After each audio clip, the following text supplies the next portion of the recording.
Hello. So you're gonna click on once you click on the spelling words, you're gonna see this. So it should say Unit 3, Lesson 9, Spelling Words. The directions is to complete the part of speech and definition for missing words. I have done 5 words for you. There's a total of 10 spelling words. You only have to do 5. So as part of speech is what we've been practicing in grammar. So it could be a verb, a noun, adjective. It just depends on what word you have. And then you're going to type in the definition. So I'm going to show you how to access a dictionary online that might help you guys and make it easier. So for example, our word is helper. I'm going to click on the dictionary website, which will take me here, and I already typed in helper. But if I didn't, I will write it again, type it again, and I'll write helper, and then I will select this blue turquoise magnifying glass, that's what it's called, which is a search button. Once I hit the search button, it's going to take me to the word helper. As you can see, it says noun.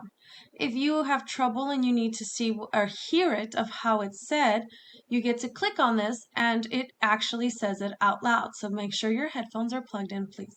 So we know the part of speech is a noun. I'm going to go back to my tab and I'm going to type noun.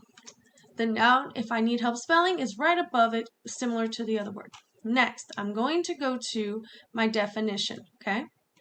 So I'm going to scroll down and it says someone who helps another person with a job or task. So I'm going to slowly do this because I cannot remember the whole thing to type it.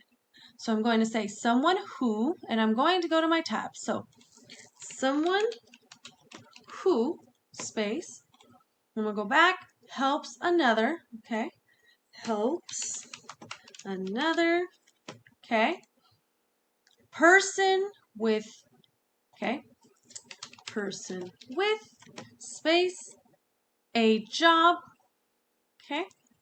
A job, let's go back, or task, okay? Or task, period. Remember, it's a complete sentence. You want to end it with a period. So now I'm done with this definition. I'm going to move on to the next one, which is relocating. So I'm going back to my tab. I'm going to scroll back up. And I'm going to go in this blue box. Going to erase it. So I select the whole word and then I hit backspace to erase the whole thing. So I'm going to write my word relocating. And then I'm going to select this box. Once I select the box, it's going to give me the actual word, the present tense, relocate. So as you can see on the bottom, it does say relocating. So it gives me a lot of different definitions. Okay, so remember when we were talking about this word, we talked about what it means to relocate and why we're relocating. So in a definition, because you still have to find definition, it's a verb. So this is a part of speech. Let's write that down. So we're going to go here. We're going to write verb. Okay. Now we're going back to the definition. So it's relocate. It's to move to a new place. Relocating is moving to a new place. Okay. So you're going to move. So instead of writing to move to a new place, I'm going to type moving to a new place. So I'm going to start moving, oops, my apologies, moving to a new place, period. Then I'm going to go to my next word, which is research. Going back to my tab, I'm going to scroll up, I'm going to erase this, and then I'm going to type research. As you can see, it starts popping up anyways, but do not click on research and development. You can do research and then search.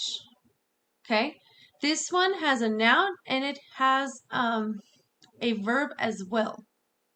So you want to make sure you read it carefully and you see where exactly or what research, what we're talking about. Is it a noun or is it a verb? You guys got this. You can do it. Remember, it's only 5 words.